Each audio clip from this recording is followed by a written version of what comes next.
everyone, my name is Farsha Bibi. Its name 0703-138-2429-279 from class D Indralaya. What do you know about the sentence? A sentence is a group of words that have one main idea, are relatively independent and have meaning. Sentences have characteristics, namely, the first has a verb and a subject. Second, have a capital letter of the beginning. Third, have punctuation at the end, such as periods, exclamation mark, or quotation marks. And finally, express complete thoughts or ideas. Number 2. What is the difference among simple sentence, compound sentence, and complex sentence? Simple sentence. Simple sentence is a sentence that consists of a single independent clause containing a subject and a predicate, conveying a clear idea without additional information. Example, the cat sleep. Compound sentence. A compound sentence is formed from two or more independent clauses that are equal, connected by conjunction such as and, but, or using punctuation like a semicolon. Example, the cat sleeps and the dog barks. Complex sentence. A complex sentence consists of one independent clause and one or more dependent clause, where the dependent clause provides additional information but cannot stand alone. Example, when it's rain, I stay at home. Number 3. Give 3 examples of compound sentence. The first, Arka buy a red shirt and his brother buy the blue one. Second, mother prefers to go to mall, but her daughter prefers to go to market. Third, my father prefers to watch soccer match, but his cousin prefers to watch drama. Number 4. Give 3 examples of complex sentence. The first, after we finish dinner, we sat down to watch a movie together. Second, you cannot leave the classroom until the bell rings. Third, after the class were over, Yasmin went straight home.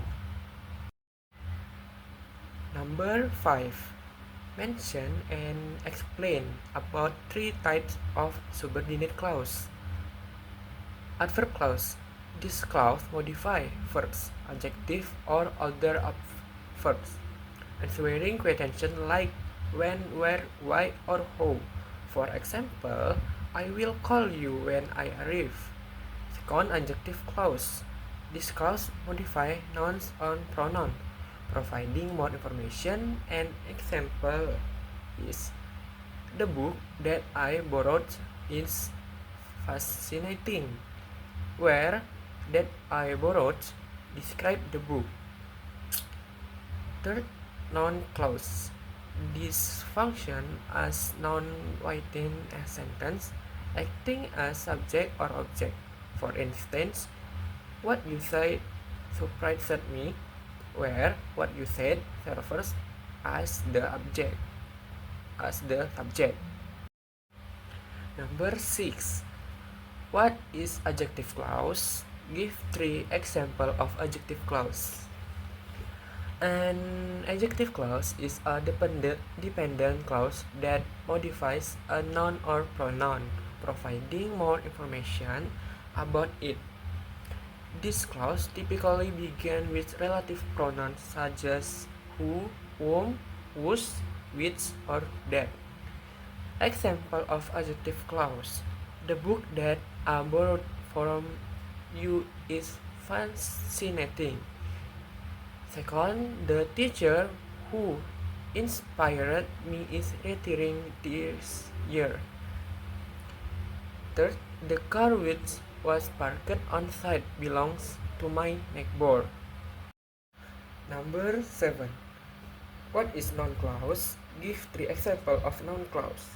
A noun clause is a type of dependent clause that functions as a noun within a sentence. It contains both a subject and a verb, and it can serve various roles such as the subject, object, or complement of a verb. Noun clauses often begin with words like that, what, who, if, or whether, and are essential for conveying complex idea or reported speech. Example of noun clause. As a subject, what you decide will affect your future. Here, what you decide is the subject of the verb will affect. As an object, I don't know where she went.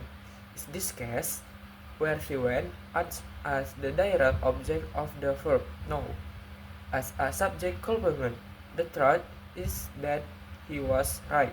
Here, that is that he was right serves as a subject complement, providing more information about the subject, the truth.